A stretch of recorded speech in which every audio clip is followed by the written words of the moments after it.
Por que Camus é um intelectual importante hoje mais do que nunca? Porque ele é um intelectual inorgânico. Ele não trabalhava para nenhuma pauta ideológica. É possível viver sem ideologia? É, se você for inteligente, sim. Vivemos buscando significados para a nossa vida? Vivemos, porque a vida parece que não tem. É possível ter esperança no mundo? Camus achava que sim.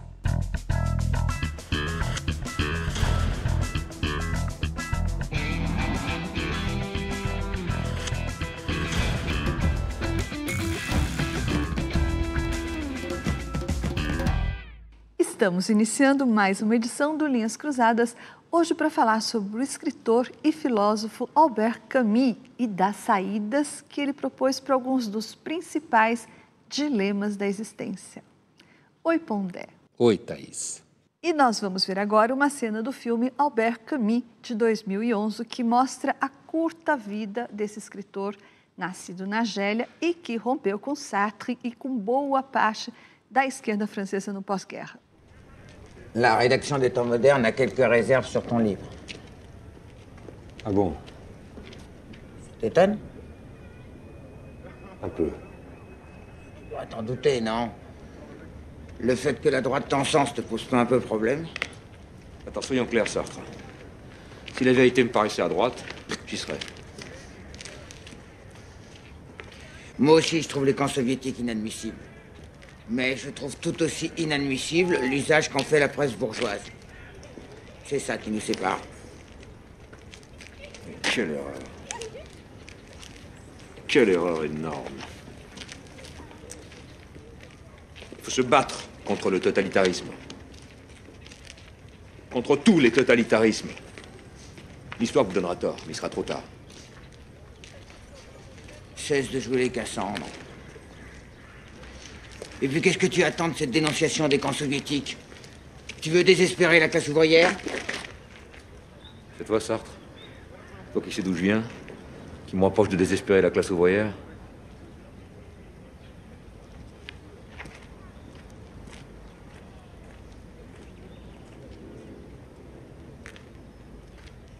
O Camus chegou a ser quase profético, né? Quando ele fala para o Sartre que a história vai provar que você está errado. Essa polêmica que aparece nessa cena é uma polêmica que ocupou muito o cenário, não só dos dois, no pós-guerra, que é justamente na sequência de quando ficou se sabendo dos horrores do regime stalinista e de como a Revolução Soviética tinha dado errado, produzido um totalitarismo horrível. Ali se colocou uma discussão, essa cena é muito importante, não só para a época deles, que tem aquele contexto francês ali. É muito importante porque o Camus dá uma resposta para o Sartre. O Sartre fala que a direita está elogiando o que você fez e não sei o que e tal, e você não acha que isso é significativo, alguma coisa assim? E o Camus responde, ali onde estiver a verdade, eu estarei. Essa é a frase, é uma frase que descreve justamente o que significa ser um intelectual inorgânico, né?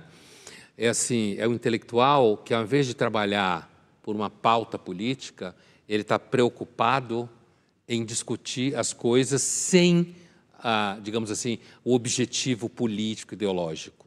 Tanto que o Sartre responde para ele, ele diz assim no final da conversa, você quer tirar a esperança da classe operária, né? Então você vê bem ali, essa é uma questão de época, né? Hoje ninguém fala de classe operária da forma que eles falavam. E o Camus responde para ele, tipo, você lembra de onde eu vim? Quer dizer, né? O Sartre era um menino francês, fez école normale, da elite francesa, intelectual. Camus veio da Argélia. Camus era um pobre. Pied noir. Pied noir, como os franceses falavam na época, né?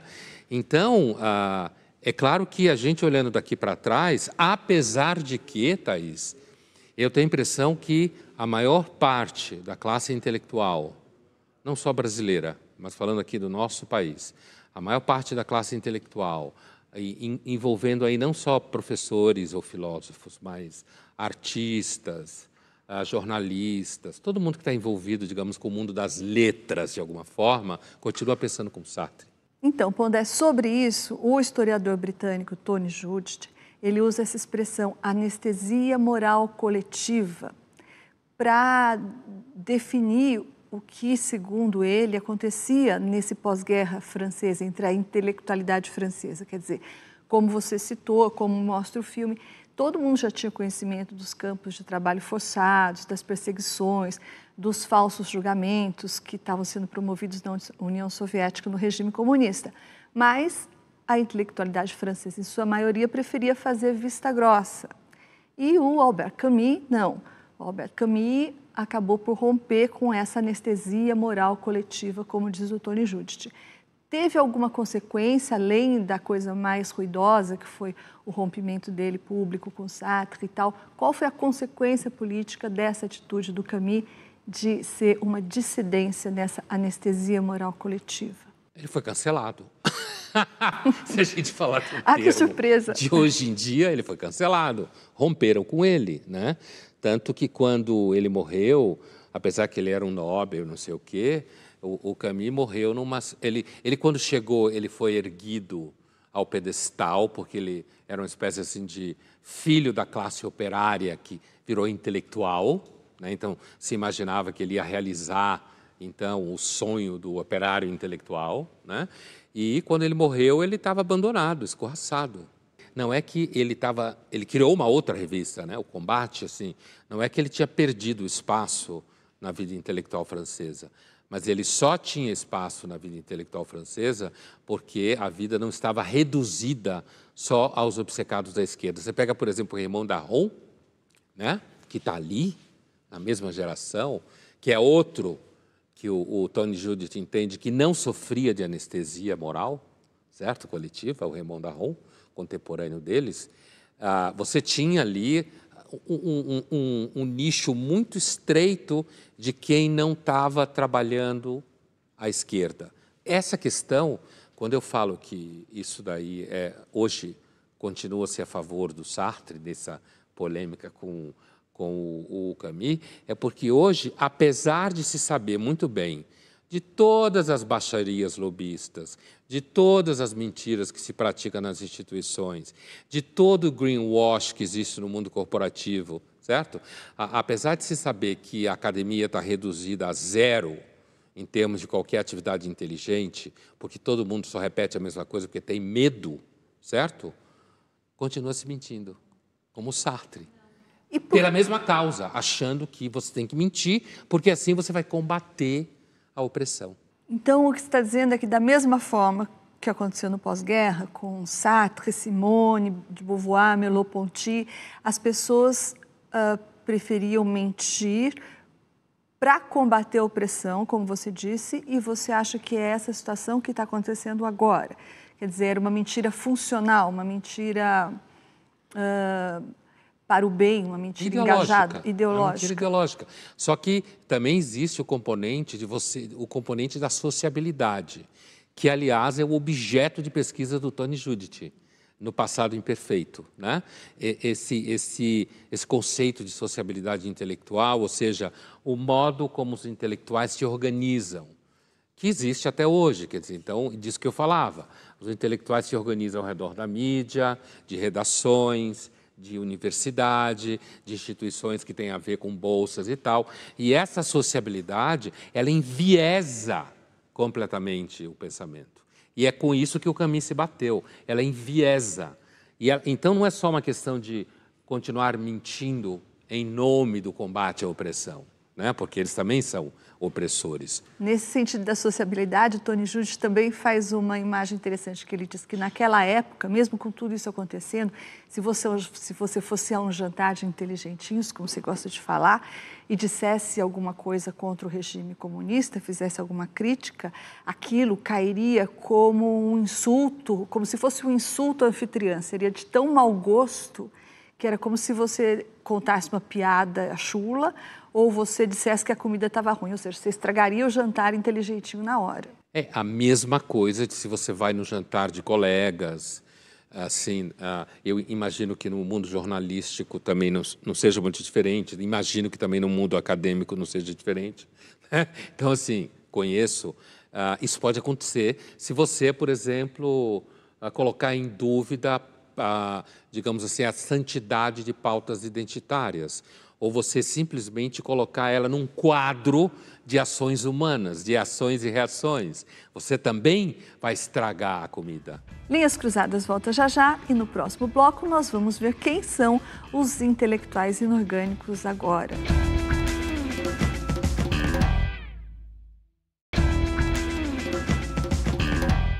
Estamos de volta com Linhas Cruzadas, hoje falando sobre Albert Camus, na definição do historiador britânico Tony Judt, um intelectual inorgânico, ou seja, que não está a serviço de um partido nem de uma ideologia política. Quem será que são os intelectuais inorgânicos da atualidade no Brasil? Vamos ver. Eu não sou um intelectual orgânico, tá? E por que não sou? Porque no sentido original do intelectual orgânico, era aquele intelectual que estava a serviço de uma certa classe. Então você tinha os intelectuais da burguesia defendendo os interesses da burguesia. Depois tentaram criar o intelectual do proletariado defendendo o interesse dos trabalhadores. Eu não acredito que a gente deva defender o interesse de nenhuma classe, assim como se um grupo de pessoas fosse estar sempre certo e outro sempre errado. E também não sou um intelectual orgânico no sentido de servir a uma ideologia. Às vezes me chamo de isentão, né, que é um termo que se criou aqui no Brasil para pessoas que eventualmente dão opiniões críticas a um lado, ao outro lado da política, etc. Na verdade, a melhor expressão são intelectuais mais independentes. Eu muitas vezes defendia posições, e ainda hoje isso acontece, que as pessoas dos dois campos vêm bater em mim, dizer, ó, tá aí, tá em cima do muro, ou tá passando pano pro outro lado. Outro dia, nas redes sociais, eu adoro as redes sociais, porque eu acho que é o campo do debate hoje em dia, sem prejuízo para a mídia também, que é importantíssimo. Mas nas redes sociais que eu estava debatendo, eu fiz um post e você teve tanto petista quanto bolsonarista dizendo que aquele meu post, o mesmo post, um lado era passando pano para o Lula e no outro, estou criticando demais, estou pegando pesado demais com o Lula. Quem me acompanha deve perceber que eu acabo sendo uma pessoa assim, que toco muito, e me parece, eu tento ser bastante comprometido com ideias ligadas a direitos individuais, à liberdade de expressão, à tolerância, que eu considero que são, vamos dizer, conquistas iluministas. Agora, essa surpresa, esse choque, essa provocação, acontece quase todos os dias, né? Eu convivo com isso todas as semanas, digamos assim, né? Por exemplo, nos últimos anos no Brasil, o tema da liberdade de expressão novamente, né? Eu muitas vezes fui em debates dando nome aos bois, simplesmente isso, né? Então, quando há censura prévia, não importa que ela seja feita contra o jornalista A ou o jornalista B. Com certeza, não servir a uma ideologia te ajuda a ter um pensamento mais crítico, porque a ideologia deve servir ao homem, não o homem, a ideologia, né? O conjunto das regrinhas, as posições. As posições vão evoluindo. Mesmo a justiça no Brasil, ou o atual governo, digamos assim, né? Os partidários do atual governo passaram a apoiar a censura, né? Como no caso do Monark, como no caso do Marco Sintra, ou mesmo o caso de um pequeno partido comunista chamado Partido da Causa Operária, que foi censurado no Brasil. Eu também fiz a crítica. A gente, enquanto filósofo, enquanto intelectual, enquanto qualquer pessoa que pensa na sociedade, a gente está à procura da verdade, estamos à procura da justiça, estamos à procura de uma sociedade que funcione melhor para todos, especialmente para quem mais precisa. E isso, isso não é monopólio de nenhum dos lados. Eu acho que o Schuller falou uma coisa muito interessante, que ele se referiu ao tipo de pressão que ele passa toda semana, quando ele diz, né? Porque é muito comum o que os dois falaram, quer dizer, tanto um quanto o outro continuamente estão apanhando de todos os lados.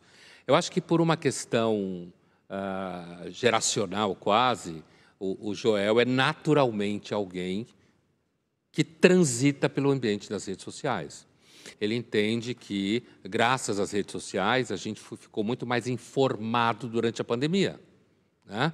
A gente ficou sabendo, por exemplo, de avanços no campo da medicina especificamente vacinas, eu quero dizer, né?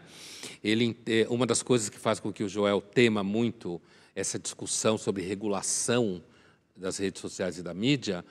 Uma vez ele chegou, inclusive, a escrever uma coluna na Folha especificamente sobre isso, em que ele falava que alguma coisa, o título era mais ou menos assim, alguma coisa assim, não acabem com as redes sociais. Era mais ou menos uma coisa assim, não acabem com as redes sociais. Quer dizer, pelo fato delas serem esse ruído, esse barulho, muitas vezes essa baixaria toda, se você tira as redes sociais de circulação, no sentido que se regula, censura e isso vai diminuir enormemente o espaço das discussões que acontecem na sociedade. É claro que, se comparar com a minha visão, eu acho que o Joel, inclusive por ser mais jovem, ele me parece que tem digamos assim, uma aderência à ideia de que o debate produz alguma coisa de valor, né? Só para voltar um pouco, no caso da pandemia, você discorda que as redes sociais tenham servido para disseminar a informação, então? Então, a questão é a seguinte: durante a pandemia, as redes sociais fizeram de tudo que as redes sociais fazem. Elas divulgaram do que a gente pode considerar como ideias propositivas e construtivas durante a pandemia, e, ao mesmo tempo, ela divulgou um monte de pânico, de bobagem, de fake news. Concordo que não tem como acabar as redes sociais. Elas têm um papel hoje na democracia tal como funciona. Mas, digamos assim, eu acho que elas causam muito estrago, né? Agora, o que o Schuller fala, primeiro, esse tema da pressão é constante, né? Hoje, para você ter uma vida intelectual e a menos que você sirva algum conjunto de ideias vinculado a práticas de sociabilidade intelectual, de lobbies, de interesses de grupos, você apanha bastante o tempo todo, né? Você tem que desenvolver um certo estômago, principalmente se você está nas redes sociais o tempo inteiro, né? E outra coisa muito interessante, o Schuller, ele tem uma prática, quando você lê o Schuller, ele tem uma prática como intelectual público, que é uma capacidade que ele tem, que não é muito comum, que é analisar a máquina do governo, né? Isso que dá o que a gente pode chamar de independência no pensamento dele, porque ele analisa como funciona o governo. E, nesse sentido, é como se ele estivesse fazendo uma coisa que, em filosofia política ou ciência política, você está fazendo uma análise do Estado enquanto tal, do craft do Estado, como ele funciona, qual é para onde que vai a máquina, quais são os elementos que compõem essa máquina, se está azeitada, se não está azeitada. E também essa ideia de que a democracia é um sistema que modera as coisas, que é uma ideia típica da democracia. Você tinha uma tendência ao STF andar falando demais, né? Gente falando demais, e o Senado começou a subir o tom com o STF, né? O Senado tem a função constitucional de oferecer freio ao STF. E quando ele subiu o tom, independente do conteúdo que ele estava discutindo, que inclusive eu concordo no sentido da decisão monocrática, o Senado ele fez a função dele dentro da máquina da democracia. Ou seja, virar para o STF e dizer assim, olha, você não pode fazer tudo o que você quer, tá? Nós estamos aqui. E ao Senado fazer isso, independente de você gostar ou não de quem está ali, o Senado cumpriu a sua função de moderação que a democracia tem e que, infelizmente, normalmente os intelectuais orgânicos não estão nem aí para isso. É um dos grandes pecados deles. Então, voltando aos nossos inorgânicos, tanto o Joel quanto o Schuller, disseram que costuma apanhar de cá e de lá. Uma característica. Uma característica. Mas no caso do nosso Camus, ele foi cancelado de fato, né, a partir da ruptura dele, principalmente com Sartre, em 48, mas depois ele ganhou o Prêmio Nobel, né, 10 anos depois. Ele ganhou o Prêmio Nobel. Então, você acha que o destino, digamos assim, do intelectual inorgânico é necessariamente viver apoiando os dois lados? Ou você acha que uma hora a história vai reconhecer essa imparcialidade? Primeiro, eu acho que hoje é pior do que naquele tempo, né? Eu acho que é pior porque hoje os mecanismos de constrangimento, eles estão muito mais difundidos pela sociedade, né? Inclusive graças às redes sociais, de certa forma. Então, você tem uma coisa que o Schuller tocou rapidamente, se não me engano foi ele que tocou rapidamente na fala dele, que é, hoje no Brasil, você tem uma tendência à censura funcionar no âmbito jurídico. Então, basta alguém, ou uma sociedade, um grupo, uma associação, seja lá o que for, decidir gerar uma tensão jurídica para alguém, ele já está gerando um efeito de censura, porque ele já vai desorganizar a vida dessa pessoa. Então, essa forma de censura hoje, eu acho que na época do Camus, era menos claro. Hoje, você tem menos respiro. Eu não sei até que ponto um prêmio Nobel, só para citar um exemplo, ele conseguiria, hoje, reagir contra ou dar prêmio Nobel para alguém que põe em dúvida certas pautas que são sagradas hoje em dia, como na época do Camus aconteceu. Ele estava cancelado ali, com os intelectuais franceses, mas primeiro você tinha menos contágio no mundo. Você sabia menos o que estava acontecendo em tal lugar do que hoje todo mundo sabe o que está acontecendo em todo lugar, né? Então, o contágio, digamos assim, do processo de cancelamento de um intelectual de um país importante como a França, hoje é muito mais rápido, né? Não sei se ele ganharia Nobel hoje, se ele estivesse contra as pautas de esquerda hoje. De qualquer maneira, só a título de completar a biografia dele, ele aproveitou bem pouco esse Nobel, né? Porque ele morreu pouco depois, 3 anos, talvez, depois ele morreu jovem, né? Ele morreu muito jovem.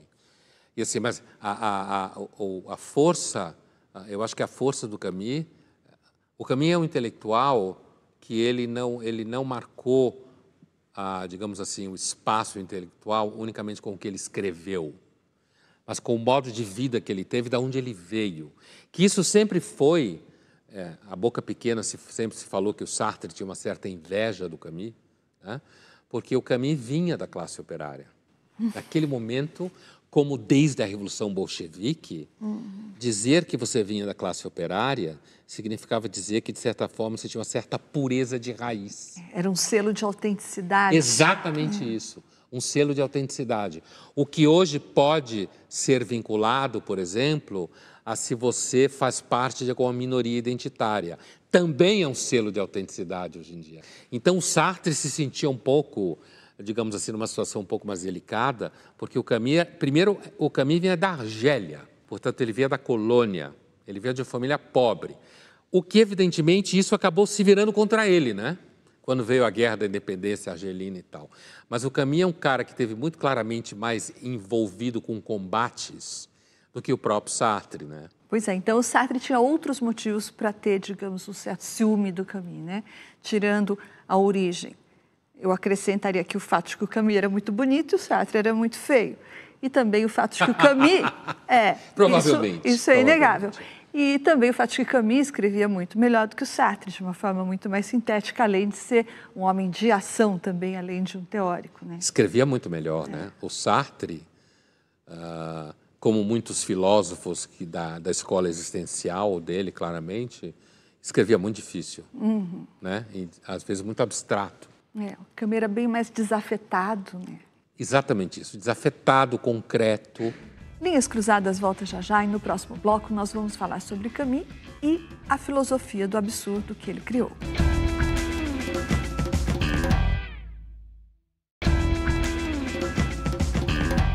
Estamos de volta com Linhas Cruzadas, hoje para falar sobre Albert Camus e o sentido da vida.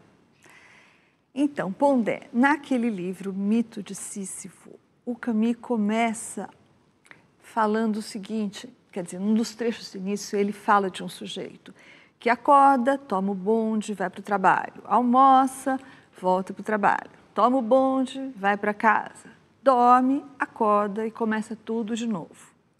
Até que um dia esse sujeito se pergunta por quê? Por que de tudo isso? E daí ele diz assim, Camus, pois é, cenários desabando, cenários que desabam são coisas que acontecem. Ele usa esse trecho para começar a explicar o que é a filosofia do absurdo. Explica aí, Pondé, o que em resumo significa essa filosofia do absurdo que o Camus criou? O Camus pensa a filosofia como uma espécie assim de ferramenta para a produção de lucidez, que é um tema existencial da época ali, tá? O Sartre também transitava por essa ideia, quer dizer, a filosofia como uma ferramenta de lucidez. Isso significa, na linguagem do Camus, do livro que você citou, que essa lucidez ela pode começar com uma enorme crise existencial, como se costuma falar na linguagem comum, né? Essa crise é quando você, por exemplo, se pergunta por que você está fazendo isso todo dia e você não consegue encontrar uma resposta. Mas, na realidade, se a gente pensar do ponto de vista do Camus, isso funciona com algumas pessoas, outras não. Porque, do ponto de vista do Camus, a imensa maioria das pessoas continua fazendo o mesmo processo, que é o processo do Sísifo, jogar a pedra para cima e esperar ela embaixo, jogar ela para cima e esperar ela embaixo. E o cenário nunca desaba? E, nesse sentido, o cenário nunca desaba. Mas, mesmo se o cenário desabar, esse sujeito vai dar um jeito de fazer com que esse cenário seja reconstruído. Então, é como se esse sujeito fizesse uma espécie de recalchutagem do cenário, né? Então, para funcionar a filosofia do absurdo, você tem que abraçar essa crise. Essa que ele fala do cenário despencando. Porque o Camus entendia a filosofia do absurdo, falando de uma forma direta, assim: há um conflito entre o ator e o cenário, certo? O ator somos nós, o cenário é o mundo. E esse conflito está estabelecido porque o que caracteriza esse personagem, esse ator ou personagem, é que ele se move no mundo buscando significado, né? E o que esse cenário faz, que é o mundo, nega esse significado. O tempo inteiro revela sua indiferença para com esse ator.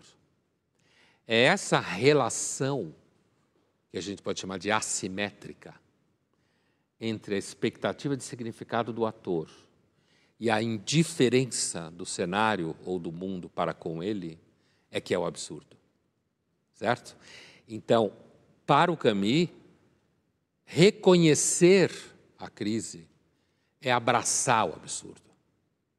Parar de achar que em algum momento o mundo dará a você o que você busca em sendo ser humano, ou seja, significado. E a gente pode então dizer que, ainda no universo camuniano, quem abraça o absurdo, como você falou, é, por exemplo, o Meursault, o personagem principal do Estrangeiro, do livro dele, O Estrangeiro? Então, o Meursault do livro Estrangeiro é, digamos assim, um caso radical, digamos, de abraçar o absurdo. É um caso radical que, como o Camus várias vezes deixou muito claro, não é ele. O Meursault é um personagem do livro Estrangeiro, é um sujeito que mora em Argel, assim como o Camus morava, tem um emprego medíocre, né, com o qual ele não tem nenhuma relação com o trabalho, que não era o caso do Camus de jeito nenhum. Então, ele faz um tipo de um trabalho assim meio banal, né, mas que garante a sobrevivência dele. Ele é uma pessoa que, num dado momento do romance, dispara 5 tiros um árabe, como diz o livro. Estamos em Argel. E ele o faz. Ele chega numa hora no julgamento dele e diz que ele o faz porque o sol bateu no olho dele, né? Ou seja, foi sem motivo nenhum. Sem motivo nenhum, sem nenhuma motivação que seja racional. E o árabe nem nome tem? Não, é só o árabe, né? E ele não tinha nada a ver com esse árabe. Na realidade, era um assunto que vinculava alguém que ele conhecia a esse grupo de árabes, e ele não tinha nada a ver com isso. E, portanto, o Mersau é um sujeito que ele não tem vínculo com o trabalho, na verdade, ele não tem amizades significativas. O único vínculo que ele tem com o mundo, que a gente pode dizer, é a Marie. A Marie é a namorada dele, que ele vai ao mar, que ele gosta de vê-la mergulhando, ele gosta de vê-la com vestido molhado, ele gosta de vê-la andando na praia, ele gosta de vê-la cozinhando. Quer dizer, e a famosa cena em que ela pergunta se ele casaria com ela, a Marie, né? Isso tem a ver muito com as saídas que o Camus pensa para o problema do absurdo, né? E ele responde que sim, né? E ela, conhecedora de como ele era, ela fala, você responderia isso para qualquer outra mulher. E ele diz sim, ele não mente, né? Sim. E ela vai e dá-lhe um beijo na boca. Quer dizer, a Marie era, digamos assim, entre aspas, feita por encomenda para o Mersau, né? Porque ao invés dela se ofender, ou ir embora, ou fazer qualquer tipo de reação que se imagina que uma pessoa teria na posição dela, ou uma mulher, no caso dela, ser uma personagem feminina, não, ela vai dar um beijo na boca dele. Quer dizer, é como se o modo dele agir para ela tivesse algum encantamento, né? Porque no Mersau, o Mersau é um personagem absolutamente sincero. Muita gente diz que o Mersau não tem qualidade nenhuma e tal, não. O Mersau é um personagem absolutamente sincero, né? Tanto é que o comportamento dele em relação à morte da mãe, né? Que ele fica nervoso, querendo que acabe o serviço lá, para ele poder fumar um cigarro, isso vai lhe custar muito no julgamento, que era por causa do assassinato do árabe, mas isso até parece que é a maior causa dele ter sido condenado à morte, né? Porque seria uma prova de uma insensibilidade. Porque as testemunhas acusam ele de ser indiferente à mãe, né? E de estar ali naquele serviço, querer sair para fumar um cigarro. Por quê? Porque ele simplesmente não dá bola para a liturgia, né? Isso é uma virtude para o Camus. Ele não dá bola para a liturgia. Ele sabe que as pessoas passam a maior parte da vida delas mentindo. É claro que isso coloca ele em rota de colisão com o mundo, tanto que ele é condenado à morte. Mas, assim, então não é que o Mersau é assim, tipo, viva como Mersau, seja absurdo e legal. Não, isso coloca ele em colisão com o mundo. Então, por isso que eu disse que ele é um personagem radical desse espectro. E, mesmo assim, quer dizer, quando o juiz de instrução mostra o Cristo para ele, e quer que ele converta, e que ele tenha dor na consciência, ele não tem dor na consciência nenhuma. E ele fala, olha, nada disso vale o fio do cabelo de uma mulher. Quer dizer, toda essa metafísica cristã não significa nada para alguém que sabe que a vida é absurda, que nada tem sentido, nunca terá, só que o Mersau acaba, digamos assim, sendo eliminado da vida por causa dessa atitude extremamente radical, né? Ele diz, olha, eu não tinha nada para conversar com a minha mãe, eu queria fumar um cigarro mesmo. Quantas pessoas em situações, quantas pessoas da vida fingem que amam os pais e não amam? Quantas? Quantas pessoas fingem que têm uma relação especial com a família e, na verdade, não têm, né? Ele não mentiu. Vamos agora para o nosso jogo rápido. Pondé, qual é a vantagem de ser um intelectual inorgânico hoje e qual é a principal desvantagem de ser um intelectual inorgânico hoje? A desvantagem normalmente é você ter menos contatos, você conseguir menos parcerias dentro da universidade, certo? De repente, você ter menos espaço na própria mídia, né? São desvantagens conhecidas, digamos, clássicas, né? Da posição inorgânica. Agora, eu acho que uma desvantagem mais atual e mais recente no país é o risco que você corre. Risco... De ser processado. Risco jurídico. O risco jurídico. Agora, a vantagem, eu quase digo se é que há, né?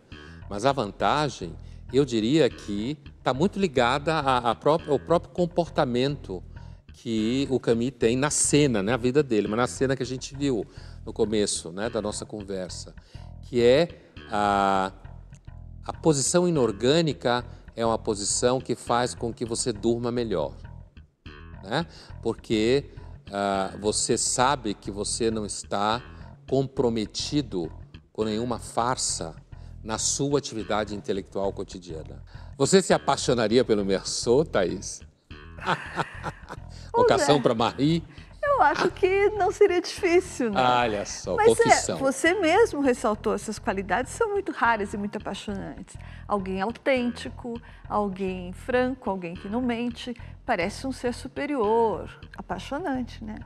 Mas eu também desconfio o seguinte, que essa paixão iria só até a página 10, porque também conviver... Mas, tudo bem, paixão não significa convivência. Uhum. Mas a parte da convivência seria bem chata, né? Esse negócio de alguém também com uma certa apatia diante da vida. Pondé, o Camus e o Kierkegaard, que você conhece e gosta também, eles citam o mesmo personagem para defender pontos de vista diferentes, Dom Juan. Então, para o Camus, Dom Juan é simplesmente alguém que vê diferentes formas de amor e que precisa de várias experiências de amor e que isso é muito justo. E já o Kierkegaard cita o Dom Juan para dizer que essa ideia de você ficar buscando prazer e prazer e prazer com uma mulher, por exemplo, ou com qualquer alternativa estética, por meio de qualquer alternativa estética, só te leva ao fastio, ao enjoo, né? Então, os dois usam Dom Juan. Com qual dos dois você concorda mais? O Kierkegaard não deixa de ser um metafísico, nesse sentido, um teólogo. O Camus não é um metafísico. Pelo contrário, ele acha que o ser humano tem uma questão metafísica, mas ela, no final das contas, não tem solução para essa questão metafísica, portanto, você tem que passar o ato e resolvê-la naquilo que está à sua volta.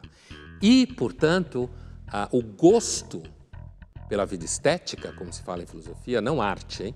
Não é isso. Das sensações, identificado, no caso, pelo gosto de conviver com as mulheres, de ter experiências diferentes com diferentes mulheres, para o Camus, sem dúvida nenhuma, era uma forma de responder à falta de sentido da vida. A minha resposta está na diferença entre o Kierkegaard e o Camus, a diferença que eles tiveram com as mulheres. O Kierkegaard, aparentemente, teve uma experiência terrível com as mulheres. Só sofreu. Só sofreu. Enquanto que o Camus, não. Teve sucesso com as mulheres. Então, quando você se dá bem com as mulheres, a posição do Camus é muito melhor. Thaís, você desistiu de buscar significado para a vida?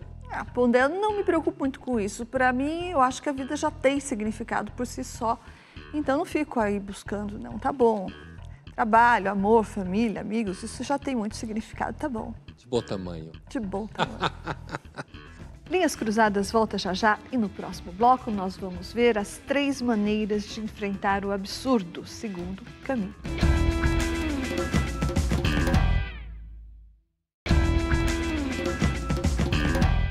Estamos de volta com Linhas Cruzadas, hoje falando sobre Albert Camus. E nós fomos às ruas perguntar para as pessoas se elas acreditam que a vida tem algum sentido. Vamos ver o que elas responderam. O sentido da vida para mim é poder estar perto dos meus amigos e da minha família, que sempre me fazem bem e me proporcionam o melhor. O sentido é a própria vida, né? Você ter tudo, tá em paz consigo mesmo e ajudar o próximo. O sentido da vida para mim é assim, cuidar do mais próximo, rezar por todo mundo para que seja tudo de bom, né? E se divertir. Se tiver que dançar, você dança. Se tiver que cantar, você canta. Passear, já andei de jet ski, já tudo, entendeu? E encarar tudo na vida, isso é o mais importante. Sim, porque viver é uma dádiva que Deus nos deu, né? E você aproveitar tudo aquilo que está aqui disponível, o ar, a terra, o mar, e você ter ainda tudo isso de graça. Então a vida tem sim sentido. Aproveitar depende só de você. Acho que o sentido da vida é você colecionar momentos junto com as pessoas que você ama, porque é isso que a gente vai levar quando a gente tiver velho, acho que é o que a gente vai levar para a vida. Para mim tem sentido a vida e, na minha opinião, para mim é você buscar atos que servem outras pessoas, você buscar sentido nisso.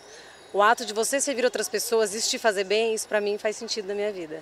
Eu acho que é esse o sentido da vida. Deixa a vida nos levar. É o melhor que temos a fazer. Você nunca vai se arrepender. Aquela senhorinha que falou de jet ski, assim, é uma filósofa nata, né? Filósofa do senso comum, como se fala em filosofia, né? Qual pode ser o maior sentido da vida do que você estar envolvido com as pessoas que você está envolvido, trabalhar, se divertir, dançar quando você quer. Veja que há algo de estético na forma como ela falou, né? Há um certo nível estético do gosto, como é a posição do Camus. Claro, não estou dizendo que é a mesma posição do Camus, mas há nela uma resposta meio do gosto. As outras pessoas responderam assim, parecem pessoas felizes. É claro que quando você coloca uma câmera e um microfone na frente de uma pessoa no dia a dia, às vezes, ainda bem. Imagine se alguém virasse e dissesse assim, a vida não tem nenhum sentido. Quem estava entrevistando já ia voltar para casa com um peso, né? Então, eu acho sempre melhor quando você pergunta para alguém, você acha que a vida tem sentido? Qual é o sentido da vida? Ela dizer para você, acho que tem. Na realidade, a melhor resposta que alguém pode dar quando alguém pergunta isso para você, assim, de bate-pronto no meio da Paulista. Bom, Dé, agora a gente prometeu que você ia dizer lá quais são as 3 saídas propostas pelo Camus para enfrentar o absurdo da vida. Quais são? Uma primeira saída que, sem dúvida nenhuma, está presente na obra do Camus é o que ele chama de um homem revoltado, né? Quer dizer, o Camus entendia que uma das formas de enfrentar o absurdo é você viver denunciando o absurdo. Quer dizer, é você, ao longo da sua vida, jamais deixar com que pareça que você não é um homem absurdo, no sentido de alguém que abraçou, que reconhece, e que você considera isso em si um absurdo, porque é aí que está a palavra absurdo. Ou seja, ter a ciência do absurdo. E denunciar o absurdo. Para ele, o problema do filósofo não está no âmbito do entendimento, ou seja, da solução de problemas cotidianos, né? O âmbito do filósofo está em enfrentar essas questões últimas, que normalmente é um tema que vem do 19 e do 20, que é muito ligado à filosofia da existência. É a consciência do absurdo e deixar claro, como se você virasse para o absurdo e dissesse, eu sei que você está aí, eu não vou deixar de denunciar o fato que a vida é um absurdo. Uma outra forma muito conhecida que vem do mito de Sísifo é a ideia do cansaço, né? O cansaço, que a gente pode, de certa forma, encostar um pouco no Meursault, nessa hora, é a ideia de que você só sai da condição de Sísifo quando você se cansa de jogar o jogo. Daquele jogo que você faz o tempo inteiro, fingindo, que é uma coisa que muitas pessoas sentem na vida, sem nunca ter lido Camus. Elas podem sentir isso em relação à profissão, em relação ao ambiente de trabalho, elas podem sentir isso em relação ao casamento, elas podem sentir isso em relação à família como um todo, elas podem sentir isso em relação ao inventário, certo? Ou seja, elas podem sentir isso em relação àquilo que as pessoas consideram óbvio que você tem que tocar. Sim, mas aí você se cansa e aí você simplesmente faz o quê? Desiste? Você senta e chora? O que é? Não, você pode trocar de profissão, se separar, ou decidir viver com alguém que você está com medo de viver e apostar nessa possibilidade, certo? E não ficar com o freio de mão puxado. Não, eu não vou me juntar com ela, não vou, porque isso pode dar nisso, e pode dar nisso, e pode... Então, se cansar do seu próprio jogo para manter o cenário, certo? Não significa sentar e chorar, né? É um cansaço que leva à tomada de uma atitude. A outra atitude, exatamente. É cansaço com o jogo da pedra. Jogar para cima, esperar embaixo, jogar para cima, esperar embaixo, né? Porque sentar e chorar está próximo do que ele diz que o único problema filosófico no mito de Sísifo é o suicídio. É você desistir. O único problema filosófico para ele no mito de Sísifo é: eu vou desistir da vida ou não? Se eu não vou desistir, eu vou para cima dela, sabendo que ela em si não tem significado nenhum. Pondé, então retomando, a primeira saída do Camus é a revolta, a segunda é o cansaço que leva a uma mudança de atitude, e a terceira é? A vida estética, é o gosto. Exatamente essa questão. Quer dizer, se você pergunta para alguém que entende que a vida estética, que não valia por Kierkegaard, certo? Que a vida estética é a resposta do sentido da vida, essa pessoa vai lhe responder qual é o sentido da vida, ela vai responder o gosto que ela tem, certo? E esse gosto não é só o gosto imediatamente como se pensa, que é o gosto sexual, do gozo da vida, da paixão, de você estar com alguém, se misturar com essa pessoa e o prazer todo que você tem nisso. É também o gosto do seu dia a dia. Uma atividade intelectual pode ser uma atividade estética? Toda atividade que te der prazer é estética. Essa é a questão, né? Se você no seu trabalho tem prazer, e aqui não se trata de dizer, eu tenho prazer o tempo inteiro, com essas bobagens de hoje em dia. Não. Quando você experimenta momentos significativos de prazer no seu dia a dia, isso é indício de que você está conseguindo ter uma relação estética com a vida. Porque para o Camus, a esperança no mundo, né, como ele fala nos cadernos dele, em um dos cadernos, Esperança no Mundo, é justamente buscar saídas do absurdo. Vamos assistir agora a uma cena de A Grande Beleza, um filme em que o jornalista, crítico e boêmio Jepp começa a refletir sobre o sentido da vida ao fazer 65 anos. Aqui chegamos! Todo mundo a la pista!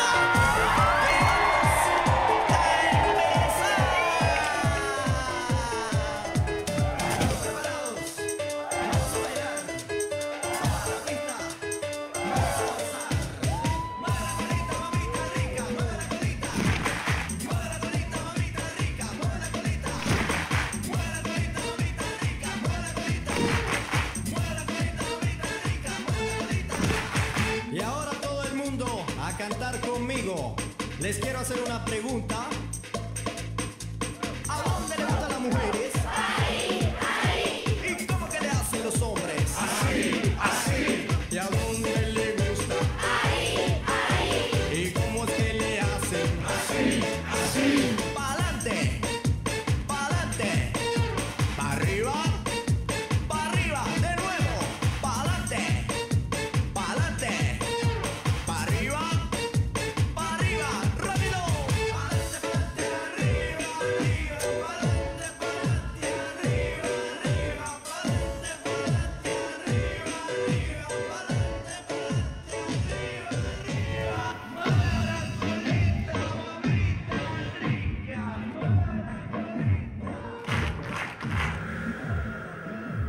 A questa domanda, da ragazzi, i miei amici davano sempre la stessa risposta: la fessa. Io invece rispondevo: l'odore delle case dei vecchi. La domanda era: che cosa ti piace di più veramente nella vita? Ero destinato alla sensibilità. Ero destinato a diventare uno scrittore. Ero destinato a diventare Jepp Gambardella. Então a gente vê essa festa de aniversário dele, 65 anos, é então o momento que você então pensaria, olha, afinal de contas, qual é o sentido da minha vida, que eu vivi até hoje? Já passei bastante da metade da minha vida, né? Ou seja, pode rolar uma depressão, né? Mas é muito interessante porque, tanto na fala dele, ele diz claramente, eu estava destinado à sensibilidade. Isso é a vida estética, né? Seja o gosto pela mulher, seja o cheiro que você sente na casa dos velhos, ou seja, essa dimensão que você se relaciona com o mundo pela sensibilidade. Que eu tenho uma sensação, às vezes, de que hoje em dia está meio em crise, né? Uma cena como essa, dessa festa, em que você tem toda uma brincadeira em que homens são homens e mulheres são mulheres, e tem todo esse eros circulando entre eles, né? Eu fico me perguntando em que medida isso hoje não pode ser adjetivado de alguma forma negativa, né? Porque o mundo piorou desde que esse filme ganhou o Oscar, né? E o fato dele parar no meio, acender um cigarro, né? Com evidente prazer, e é o momento em que o cigarro coloca ele no ato do pensamento. O cigarro já é o fim do mundo, né? Né? Do ponto de vista da saúde, do ambiente, jogando fumaça na cara dos outros, de repente, né? Então, ali já está uma falta de educação gigantesca, né? Do ponto de vista de quem pensa a vida sem nenhum risco. Porque é aí que está o jogo, né? É aí que está a questão. É claro que o tabaco, sem fazer propaganda do tabaco, para depois que não venha nenhum inteligentinho pegar no nosso pé e no meu pé, certo? O fato é que para quem admira o tabaco, você tem prazer fazendo isso. E muitas vezes é o momento de corte. Você para, como muita gente que fuma, sai na hora do trabalho e sai fora para fumar, é evidente que o tabaco é mortal, não há dúvida que é mortal. Mas quem sente prazer com isso, naquele momento, aquilo compõe o cotidiano dele, tira ele do cotidiano e dá a ele a chance de ele pensar. E aí qual é a conclusão que ele tira? Duas. Uma, eu estava fadado à sensibilidade. A minha vida seria estética. Não é à toa que o nome do filme é A Grande Beleza. A ideia é de quem não tem uma abordagem, uma sensibilidade estética da vida, não vê a beleza que tem na vida, né? E a segunda é que era tornar-se quem ele é. Ou seja, essa afirmação deixa qualquer terapeuta em êxtase, né? Alguém que consegue, aos 65 anos, dizer que, de certa forma, o sentido da vida foi eu me tornar em quem eu sou, isso é um luxo. Linhas Cruzadas fica por aqui, mas na semana que vem a gente está de volta.